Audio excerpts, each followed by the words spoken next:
siya, yan ang ating pag-uusapan. Gusto mo malaman, tapusin ang ating video. Once again, please do me a favor, please to subscribe and put this tiny notification bell so that you'll be updated every time we have a new upload videos.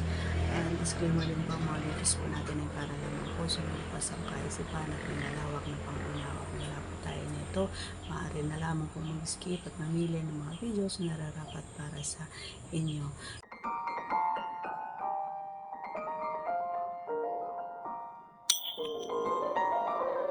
So, ano nga ba yung sinasabi ko na hawak ko pa rin kahit na nakapasok na ito? So,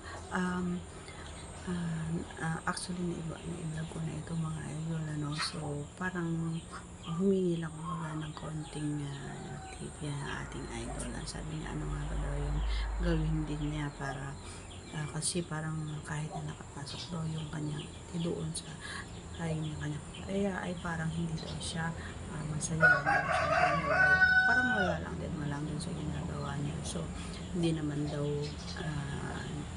okay naman daw siya, diba? So matigas naman daw. So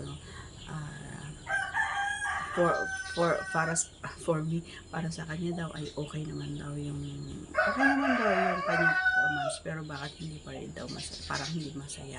So para sa akin mga idol, ganyan, or maybe kaparehas niya ako, may nahihirapan siyang humagol sa kung saan ano yung nararamdaman mo, ano.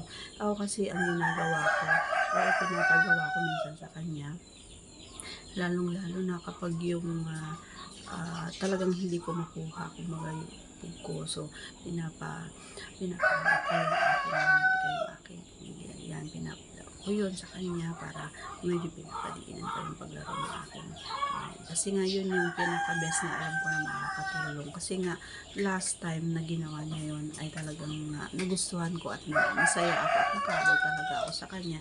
Although lahat ginagawa naman niya, pero bakit parang hindi ako okay? Parang hindi ako satisfied talaga doon sa lahat. Pero nung once na ginawa niya yun, I don't know bakit niya naisip ang gawin.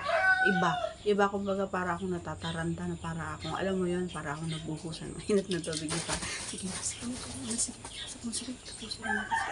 parang ganun yung feeling, parang nagmamadali o na kasi kailangan ko ng